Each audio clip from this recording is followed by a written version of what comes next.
Olá pessoal, eu sou o Luciano e a gente está começando mais um vídeo da coleção Tecnohour Swift. Essa semana a gente vai falar sobre construtores e destrutores. Esse material é referente ao volume 9 da coleção Tecnohour que você consegue encontrar na iBook Store. Essa semana vai ser uma aula relativamente complicada, tá? Porque aqui a gente tem bastante conceito para passar. A gente está chegando num ponto do curso em que a gente já não tem muito mais código, mas a gente tem bastante regrinha e bastante coisa para ver. Mas vamos tentar manter isso daqui o mais dinâmico possível e ver se a gente consegue fazer pelo menos vocês chegarem até o final do vídeo. Bom, para o pessoal que está acompanhando a nossa coleção, vocês já devem ter ouvido falar sobre construtores, né, no nosso último vídeo, que foi a parte de orientação a objetos. Para hoje eu vou fazer um resumo básico do assunto, justamente para que a gente possa entrar na parte avançada, né, que é a parte que vocês ainda não conhecem. Então vamos declarar aqui uma estrutura para vocês verem e para a gente seguir a mesma sequência que a gente tem lá no livro, né? Então, cria aqui uma estrutura, Celsius. No caso, eu posso colocar uma propriedade aqui, temperatura, que vai ser do tipo double. A questão toda é a seguinte: a gente tem que lembrar que é uma regra básica do Swift que todas as propriedades e variáveis precisam ser inicializadas. A gente não pode ter nenhuma variável, nenhuma propriedade que esteja perdida apontando para alguma posição doida de memória. Justamente por isso é que, no caso de estruturas, a gente tem duas formas de trabalhar com essas propriedades. Uma seria associando valores automaticamente, né, valores padrão. Tá? Isso significa o quê? Que se eu vier aqui e criar minha variável, ela está automaticamente, né, não recebe nenhum tipo de valor, mas ela automaticamente associa aquela propriedade com o valor 0.0, que é o valor padrão. Tá? Se eu não tivesse associado um valor padrão, você vai ver que na hora que eu for criar o objeto, ele automaticamente já me oferece o construtor, que é um construtor que é criado automaticamente pela linguagem, que basicamente ele segue que formato? Ele pega o nome da variável, né, o nome da propriedade, seguido pelo seu tipo. Então, basicamente o que teria que fazer aqui seria simplesmente dizer temperatura e dizer para ele, por exemplo, 2.0, que seria o valor associado. O interessante nesse caso aqui é que vocês podem verificar que quando ele me sugeriu, ele sugeriu um único construtor, né? Por quê? Justamente porque, como eu não decidi colocar aqui nenhum tipo de valor padrão, ele automaticamente assume que a única forma de eu criar um objeto dessa estrutura é através de um construtor em que eu receba parâmetros. A partir do momento que eu vier aqui e associar um valor padrão, tem uma coisinha que muda. Agora ele me oferece tanto um construtor vazio, né, sem parâmetros, quanto um construtor com parâmetros. Por quê? Justamente porque agora eu posso criar essa classe sem parâmetro nenhum, porque a variável que está lá dentro, né, a propriedade que está lá dentro, vai receber o valor automático 0.0. Duas coisas importantes que a gente viu aqui. Primeiro, uma propriedade nunca pode ficar vazia, né? Nunca pode ficar sem receber um valor. Mesmo quando a gente estiver tratando de variáveis que são declaradas como opcional, a gente tem que lembrar que essas variáveis elas sempre recebem o valor new. Tá? Então, ela não está vazia apontando para uma posição doida de memória. Ela está vazia, mas indicada explicitamente através da recepção do valor new. O próximo assunto é referente aos nomes dos parâmetros. Tá? Por quê? Porque se vocês já assistiram a nossa videoaula referente à parte de funções, né, funções, métodos, vocês vão se lembrar que a gente tem várias formas de declarar parâmetros. Né? Então eu poderia vir aqui e criar, por exemplo, uma funçãozinha teste com o parâmetro string. Tá? Uma funçãozinha que não faz nada, tá? Só para a gente verificar o que eu estou dizendo para vocês. O que eu quero dizer é o seguinte, que quando eu for chamar essa função, eu vou chamar cTest e coloco aqui um valor teste. Quando a gente está falando de declaração de funções e métodos, esse daqui é o comportamento padrão, certo? Eu simplesmente vim aqui, coloquei o nome da função, coloquei o meu parâmetro local e coloquei um tipo desse parâmetro local. Quando eu for chamar esse parâmetro, como eu não defini nenhum parâmetro externo, né, nenhum nome externo de parâmetro, eu simplesmente passo o valor que ele está sendo esperado. Tá? No caso de construtores, isso daí é um pouquinho diferente. Primeiro, que o construtor ele tem um nome especial, né? Então vocês já viram isso daí na semana passada. Ele sempre tem o nome init. Aí o que acontece com esse carinha aqui? O que acontece é o seguinte: como a gente não tem um nome de função, né? Na realidade o construtor é sempre um init, a forma como ele é chamado é através justamente do nome da própria classe ou da própria estrutura. A grande diferença vai ser o seguinte: se eu criar exatamente desse formato aqui que eu criei, por exemplo, como eu usei aqui na parte de teste, eu coloquei um parâmetro i, se eu colocar esse parâmetro i aqui no construtor, vai acontecer uma coisa bem diferente. O que acontece? O que acontece é o seguinte: os nomes locais dos parâmetros em um construtor são automaticamente transformados em nomes externos. Então, se eu vier até aqui, primeiro que ele já começou a mostrar um erro aqui, porque a partir do momento que eu defini um construtor, o construtor automático não existe mais. Então eu sou obrigado a realmente passar um parâmetro aqui dentro. A diferença agora vai ser a seguinte: vocês podem ver que ele já apareceu aqui como sendo i:string, Então se eu tentar só passar um nome aqui, teste, de novo, vocês vão ver que o erro continua. Por quê? Porque no construtor, o nome do parâmetro segue uma regra um pouquinho diferente. Então aqui, o nome que eu declarei aqui como sendo local, que seria o nome i, ele passa a ser automaticamente externo. Então, para esse construtor funcionar e eu limpar aquele erro, eu preciso usar i: e daí passar o valor, que é o teste. A temperatura Celsius, imagino que todo mundo conhece, essa escala que a gente usa aqui no Brasil para expressar a temperatura. Então você tem lá que a água em 0 graus ela congela, a água em 100 graus ela evapora. Mas isso fica para o curso de aula da coleção Tecno-Hour Física.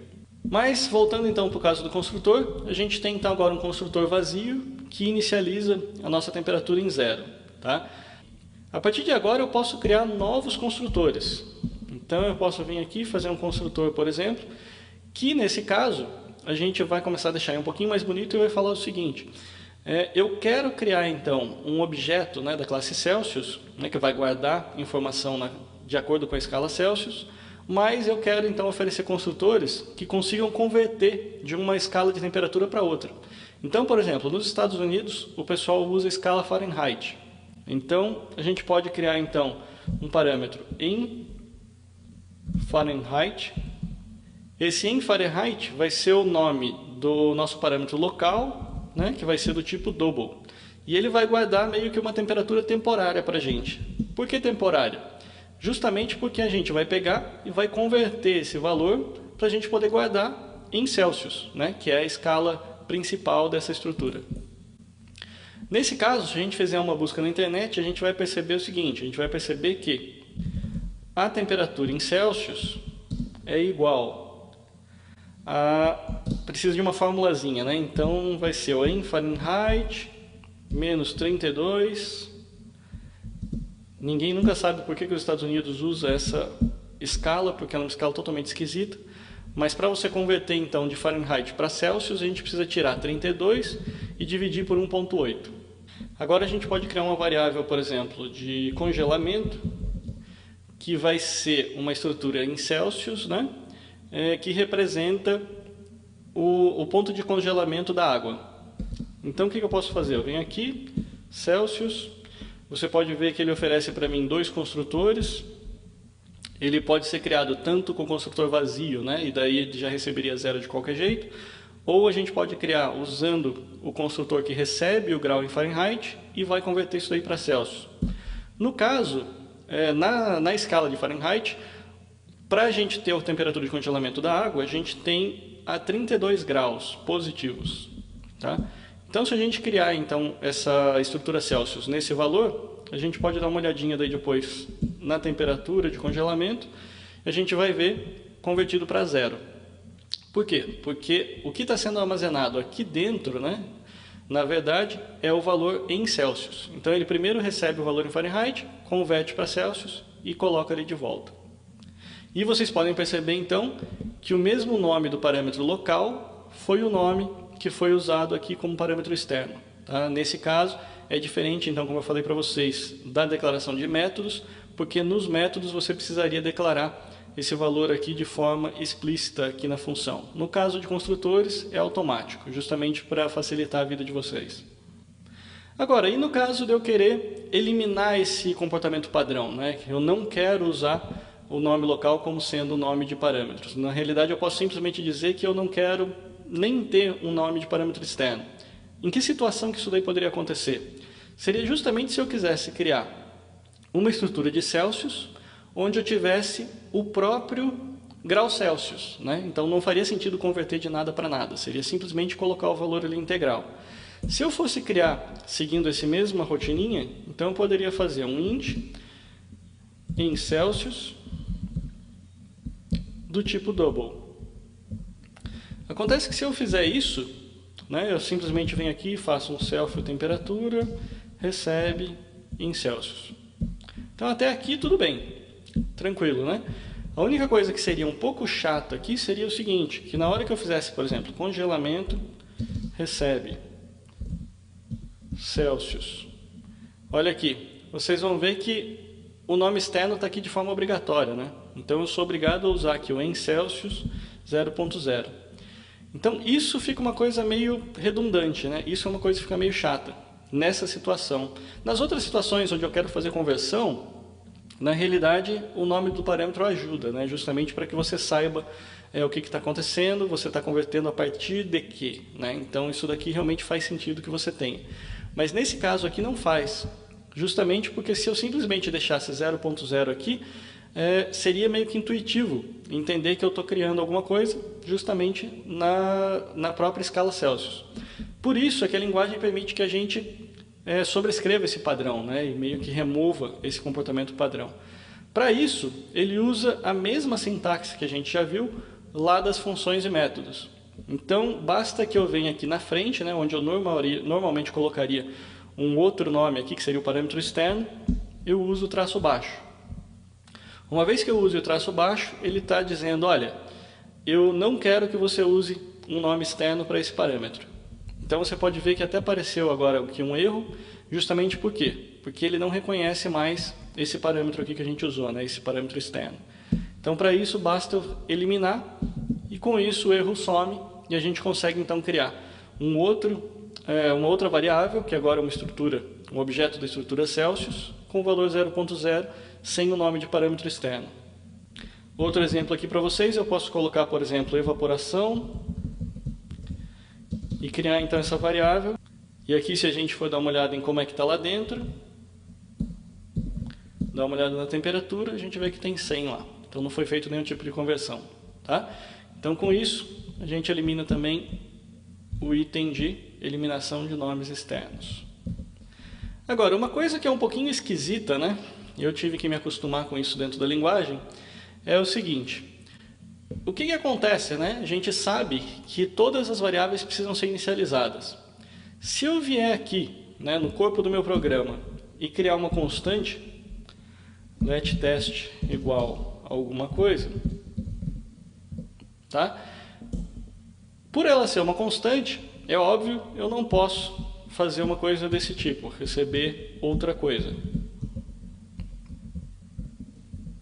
Isso daqui me gera um erro de compilação. Ele está dizendo que você não pode atribuir nada a uma constante, o que para a gente, na realidade, é uma coisa óbvia.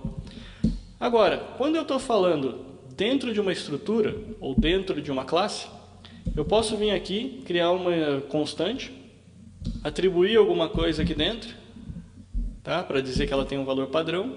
Agora, uma coisa interessante é o seguinte, dentro do construtor, eu posso modificar essa constante, tá? É uma coisa um pouco diferente, mas eu posso vir aqui e fazer o seguinte, self.constante recebe outra coisa, tá? Por que isso acontece, né? Isso acontece justamente porque no Swift ele assume que quando você está construindo um objeto, tudo que está ali dentro, né, todas as propriedades, elas precisam receber valor. E mesmo que seja uma constante, ela continua disponível ali para ter o valor trocado, desde que isso ocorra no processo de construção, tá?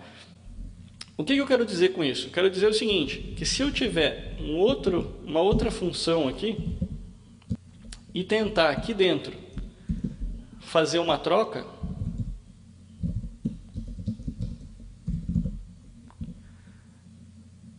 Nesse caso, a linguagem me levanta um erro. Tá? Por quê? Porque o único lugar onde uma constante pode ter o seu valor alterado é dentro de um construtor. Tá?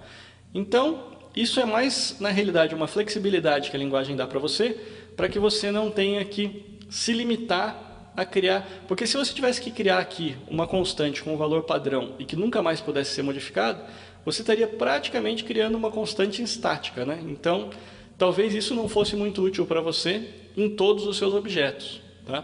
Como a constante aqui, né, é uma propriedade de instância, e a propriedade de instância ela pertence a cada um dos objetos, ela dá essa flexibilidade para você, de que você pode modificar uma constante durante o processo de inicialização.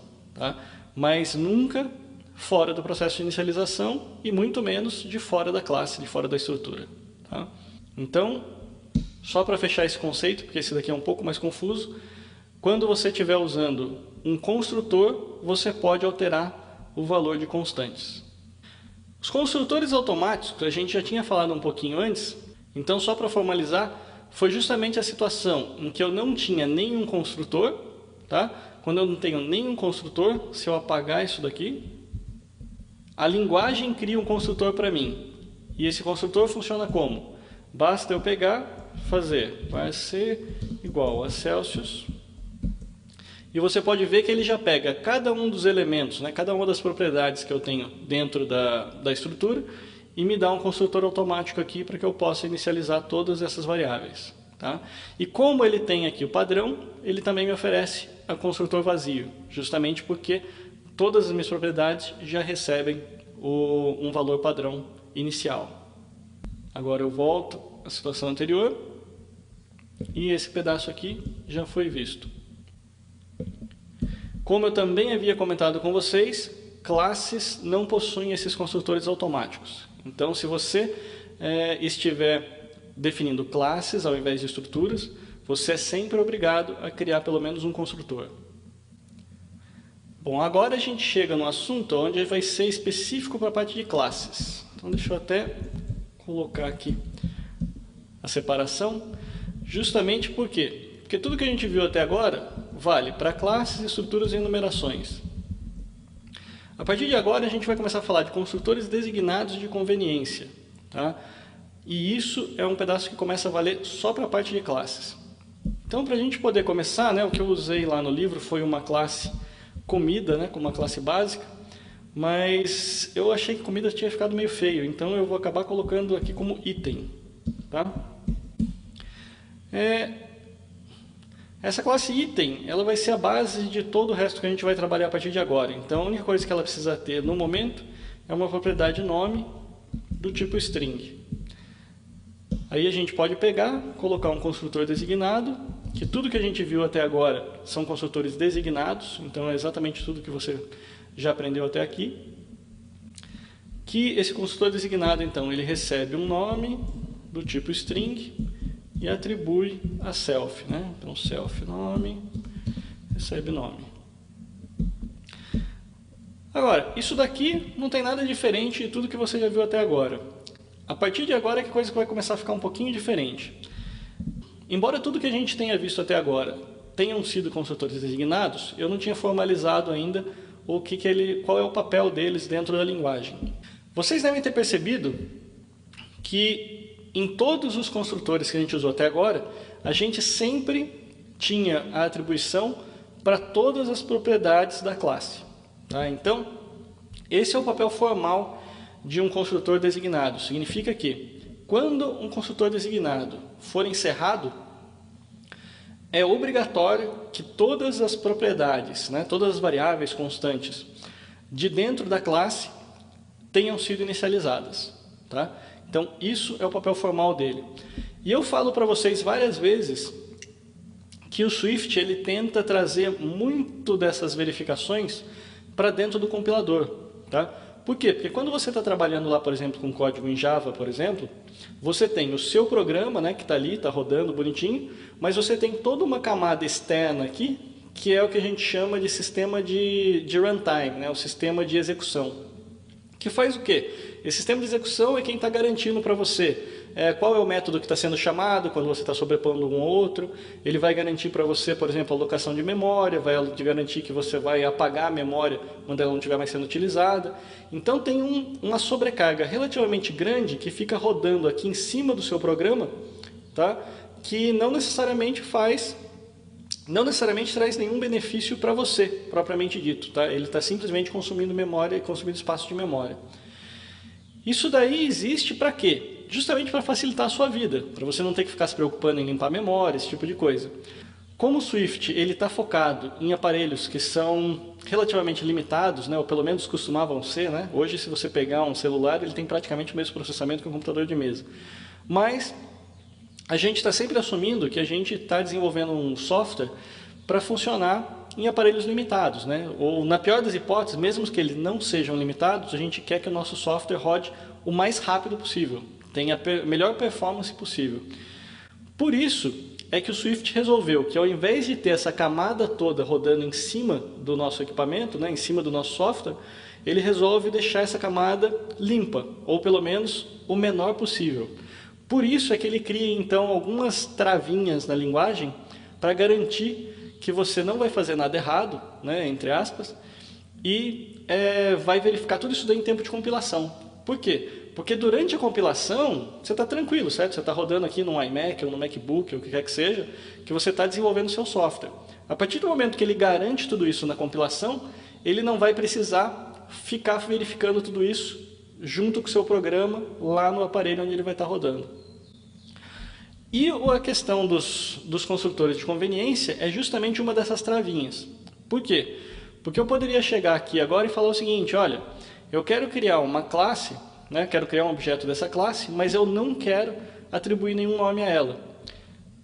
Do jeito que está aqui, eu não conseguiria fazer isso. Por quê? Porque o meu construtor, ele obrigatoriamente precisa receber um nome. Mas eu posso vir aqui então e fazer o seguinte, init, vazio.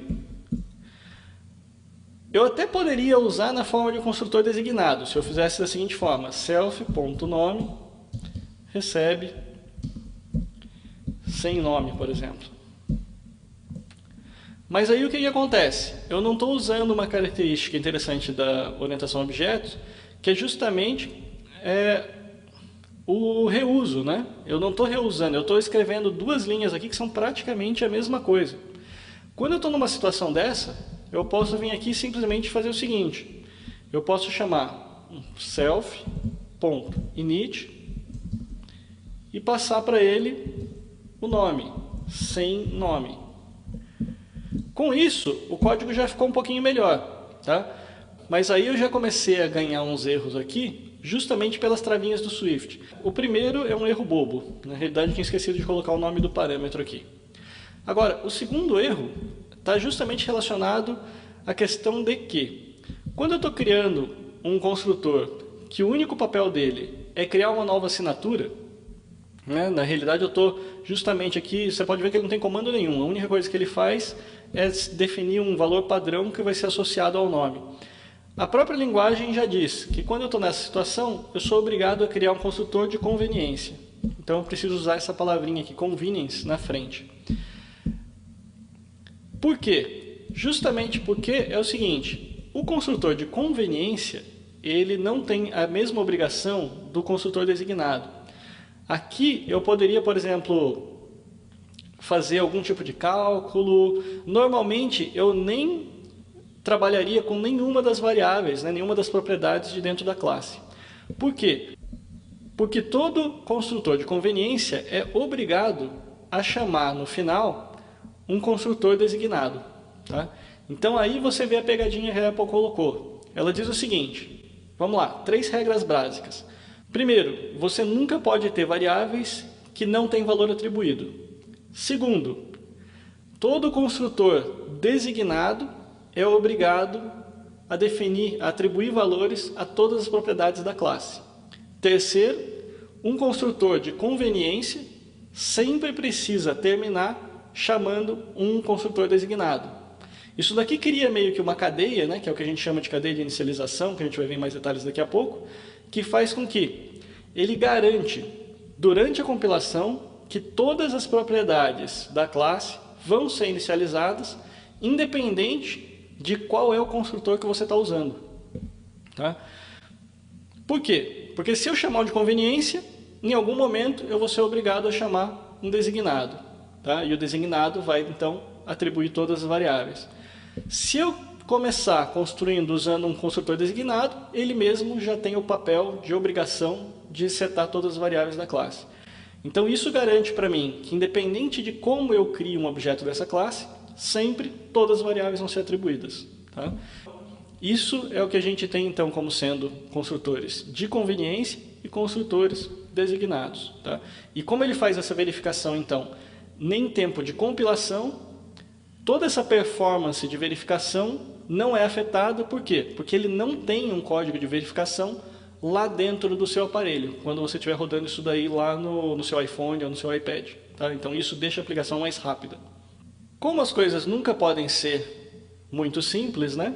A gente vai começar a falar agora dessa sequência de inicialização trabalhando com subclasses. Então, a primeira coisa que eu vou fazer aqui vai ser definir uma outra classe, que vai ser a classe ingrediente.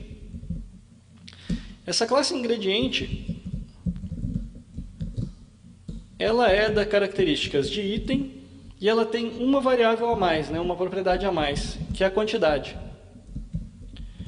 que é do tipo inteiro.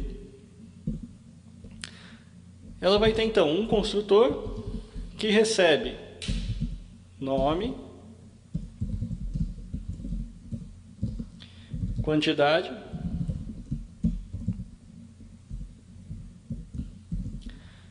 aí o que ela vai fazer? Ela primeiro atribui a sua própria quantidade, né? Então ela atribui para self.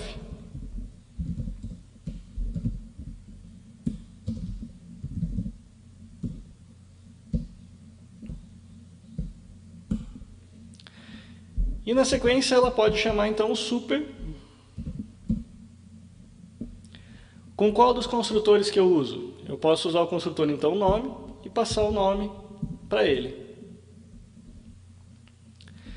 Com isso daqui, aquelas 3 regrinhas que eu falei para você são cumpridas. Por quê? Porque eu defini primeiro, aqui no meu construtor ele é designado, então primeiro a quantidade, que é a única variável que eu tenho aqui dentro dessa classe, ela é iniciada.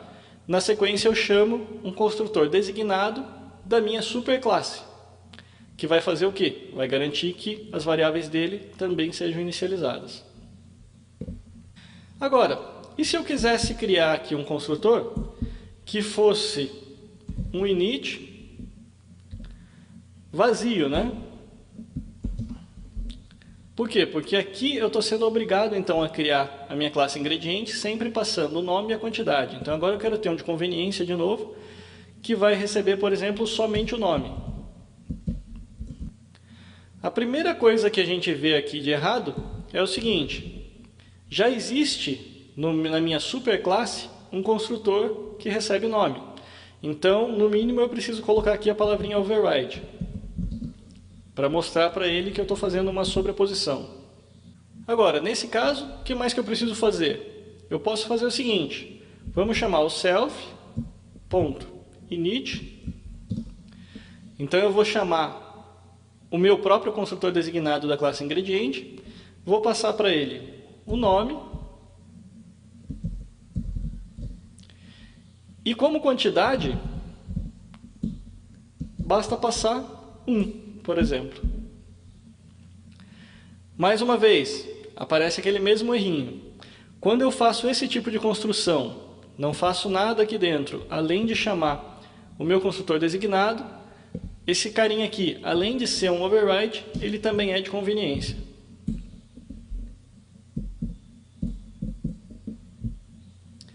Ótimo, então com isso eu tenho aqui de novo uma subclasse de item que oferece então uma especialização, onde a gente tem aqui como guardar a quantidade.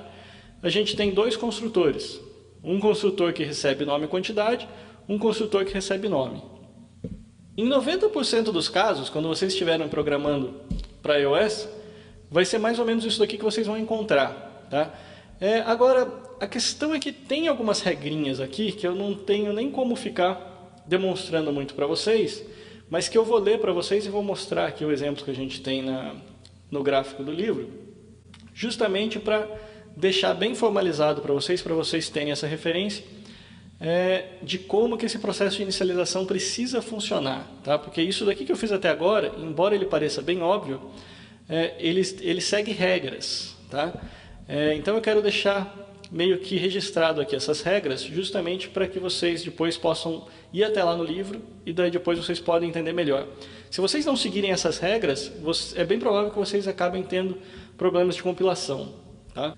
Bom, então para formalizar tudo isso daqui que eu falei com vocês até agora, eu vou trazer algumas ilustrações aqui que eu usei lá no livro, que é justamente o seguinte: quando eu estou trabalhando com subclasses e superclasses, quando a gente está trabalhando só com uma classe, se a gente olhar aqui nesse pedaço aqui da superclasse, a coisa é mais simples.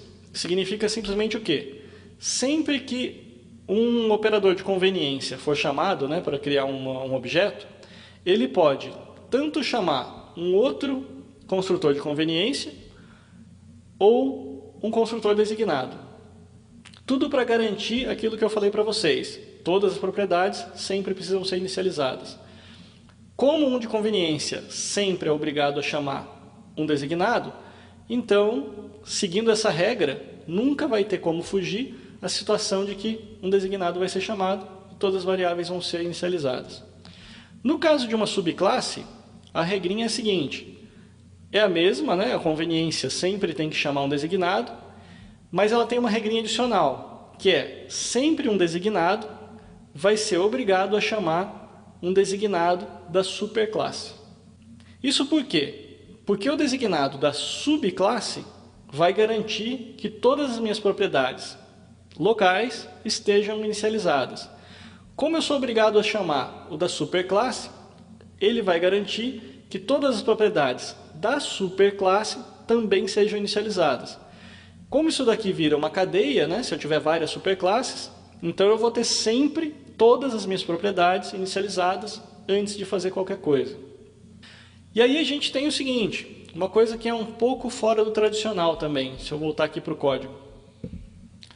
Vocês viram essa construção aqui em particular, que faz o seguinte: o normal, mesmo em Objective-C, é que quando a gente tem um construtor, a gente chame primeiro o construtor da superclasse e depois o da subclasse. Aqui não, a regra aqui é o contrário. A regra aqui qual é? Eu tenho duas fases de inicialização. Imagina o seguinte: a primeira fase está sempre relacionada às propriedades, tá? Eu preciso garantir que essa figura aqui aconteça e que todas as variáveis sejam inicializadas. Por isso, o que eu tenho que fazer? Primeiro, eu garanto a minha parte local, tá? Então, é mais ou menos como se esse processo de inicialização acontecesse de fora para dentro, Então, da subclasse, ele vai subindo até a superclasse. Então, eu primeiro inicializo a minha propriedade local, na sequência eu chamo minha superclasse. E eu não posso ter nenhum tipo de associação aqui ou de acesso. Por exemplo, esse processo aqui ele é extremamente importante justamente para evitar esse tipo de coisa. Se eu vier aqui e tentar chamar o meu super.nome e fazer com que ele receba alguma coisa, o que acontece? O próprio compilador ele já consegue me dar um erro dizendo o seguinte: olha, você está tentando acessar uma variável da sua classe base, mas ela ainda não foi inicializada. Então, isso daqui o próprio compilador é esperto o suficiente para não permitir que isso aconteça. Se ele não fosse, se fosse uma linguagem Java, por exemplo, uma linguagem C, que permite a gente fazer esse tipo de coisa, o que poderia acontecer?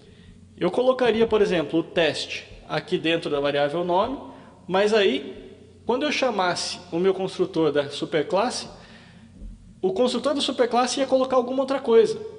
Ele ia colocar, no nosso caso lá, por exemplo, esse nome que eu recebi aqui, que é o parâmetro que eu estou enviando para ele. Então ele ia sobrescrever, isso daqui na realidade seria um comando perdido. Por quê? Porque ele ia ser ignorado. Por isso é que a gente diz que tem duas fases nesse processo de inicialização. A primeira fase diz respeito somente a inicializar as variáveis. E a segunda fase, então vamos lá, a primeira fase foi de baixo para cima. Então da subclasse, subclasse, subclasse até a classe base. E foi inicializando, alocando memória. Depois ele pode vir na sequência. E tudo que vai acontecendo lá então permite que eu possa daí sim vai sendo retornada, né, essa função superinit aqui vai ter o retorno dela, e depois que ela retornar, aí eu posso fazer o que eu quiser. Então aqui eu poderia fazer o super.nome, aqui eu poderia fazer o super.nome, receber alguma coisa. Aqui eu já não tenho mais erro. Por quê? Porque quando esse super.init, né, quando esse construtor retornar, significa que o meu processo todo encadeado de variáveis já acabou. Então todas as variáveis já têm valor. A partir daqui eu estou livre para mexer nesses valores da forma como eu quiser. Tá? Então aqui eu posso colocar a lógica da minha construção do meu objeto. Vocês podem encontrar a descrição dessas regras todas que eu estou falando para você, todas lá no nosso livro. E eu nem tinha falado, né? Esqueci de mencionar, mas aqui a gente tem o QR Code do livro da parte de construtores e destrutores, que está disponível lá na eBooks Store. Com isso, a gente viu então o finzinho do material que eu tinha para mostrar para vocês desse pedaço de classes. Porque a gente viu a inicialização em 2 fases, viu essa questão de que você precisa iniciar todas as propriedades para depois poder customizar e usar, e a gente viu como é que funciona a questão de herança de construtores. Existem muitas outras regras, tá? Essa é uma videoaula relativamente complicada, justamente porque são muitas regras. Então eu recomendo mesmo que vocês baixem o livro lá na eBooks Store e baseado nisso vocês conseguem ver certinho as regras propriamente ditas, porque tem muito detalhezinho na utilização desses construtores. Como eu falei para vocês, 90% do caso vocês vão usar de forma intuitiva, mas o livro vai ajudar vocês justamente naquela hora de, poxa vida, eu fiz tudo certo, mas o compilador não está deixando passar. Então aí você dá uma olhadinha no livro, porque provavelmente você deve estar quebrando alguma das regras da parte de construtores. Bom, agora para a gente poder encerrar a videoaula de hoje, só falta a parte de destrutores. A parte de destrutores ela é bem mais simples, tá? Então, é mais 5 minutos a gente encerra essa aula. Por quê? Porque o destrutor, qual é o papel dele? Ele é justamente o contrário do construtor. Ele é uma funçãozinha também especial, que ela é chamada deinit. Ela não recebe nenhum parâmetro, tá? E o único papel que ela tem é limpar a memória. No nosso caso aqui, eu não tenho muita coisa para limpar, certo? Basicamente eu estou usando só variáveis, não tenho nada muito especial. Na maioria das vezes, você não vai precisar criar esse deinit. Esse deinit aqui ele vai servir mais para quê? Vai ser para o seguinte, vamos supor que você tem uma classe que resolve, por exemplo, abrir uma conexão com um servidor. Tá? Essa conexão ela vai ficar aberta então durante toda a vida útil da classe, né? Então você está lá trocando dados, mandando informação de contatos, ou o que quer que seja, e recebendo informação do servidor. Em algum momento, o usuário vai fechar a sua aplicação, certo? No momento que ele fechar a aplicação, ele vai começar, né? O processador vai pegar e vai começar a matar todos os seus objetos. E esse deinit ele vai ser chamado justamente no momento exatamente anterior a sua classe ser eliminada. Isso daqui vai dar para você a chance de fazer o quê? Vai dar a chance justamente de fazer, bom, se essa classe aqui é uma classe que está com um arquivo aberto, ou está com uma conexão com o servidor aberto, vai ser o momento em que eu vou pegar e vou cortar essa conexão. Tá? Então eu vou lá, vou fechar a minha conexão com o servidor, ou eu vou fechar o arquivo, né, terminar de gravar os meus dados e fechar o arquivo. Então esse é o momento que a linguagem dá para você de fazer a sua limpeza. Né? Ela vai deixar que você...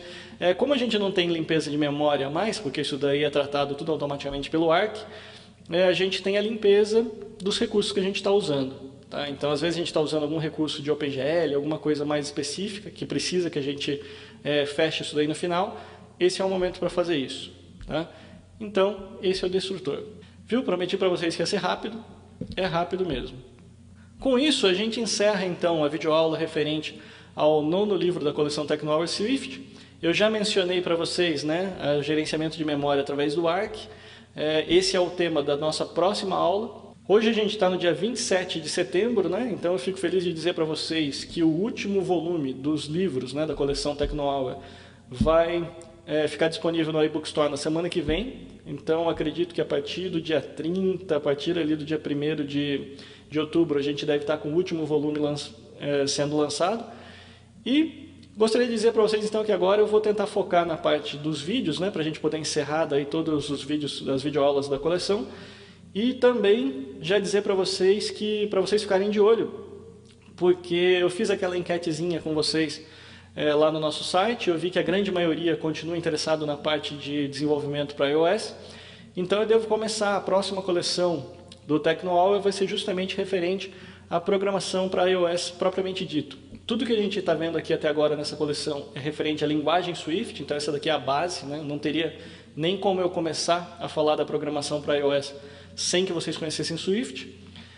E agora a gente vai dar um passo além na próxima coleção. A ideia é a gente pegar e começar a falar realmente como é que a gente programa, como é que a gente interage com o Xcode, como é que a gente cria telas lá dentro do storyboard. E o mais desafiador na realidade vai ser que eu vou manter a linguagem Swift como minha linguagem padrão. Desafiador por quê? É justamente porque se você olhar todo o material que eu posso usar de referência hoje vindo da Apple ou de quem quer que seja, todo esse material de programação de iOS hoje, ele está escrito em Objective-C. Tá? Então eu até recebi algumas ligações do pessoal que acompanha o TechnoHour, justamente com essa dúvida, né? Porque agora eles estão aprendendo Swift, estão gostando de Swift, mas eles quase não conseguem encontrar material sobre a programação para iOS que use a linguagem Swift. Então eles acabam sempre meio que perdidos ainda com um pouco de linguagem de Objective-C. Então, pelo menos para a gente continuar, né, o momento que a gente tem aqui e continuar com esse curso do TechnoHour, a ideia vai ser justamente essa. Eu talvez até demore um pouquinho mais entre cada um dos volumes, justamente porque, pelo que eu vi, a maior parte do material ela está meio que desatualizada, né? Então eu tenho que não só atualizar o material da Apple, mas também traduzir tudo isso daí para a linguagem Swift. O meu objetivo vai continuar sendo o lançamento da mesma forma que eu fiz a coleção TechnoHour Swift. A ideia é lançar sempre um livro por semana. A gente vai ver se a gente consegue ou não, baseado na dificuldade de arrumar o material. Mas o objetivo vai ser esse. E agora, então, vocês podem procurar a partir de, acredito, dentro de 2 semanas, né? Porque eu lanço agora o último da coleção Swift. Acredito que no intervalo aí de umas 2 semanas depois dele, deve começar aí a coleção TechnoHour programando para iOS. Ok? Bom, gente, então, por essa semana é isso que eu tinha para falar para vocês. E a gente conversa de novo na semana que vem ou no próximo vídeo da coleção TechnoHour. Ok? Um abraço, até mais. Tchau, tchau.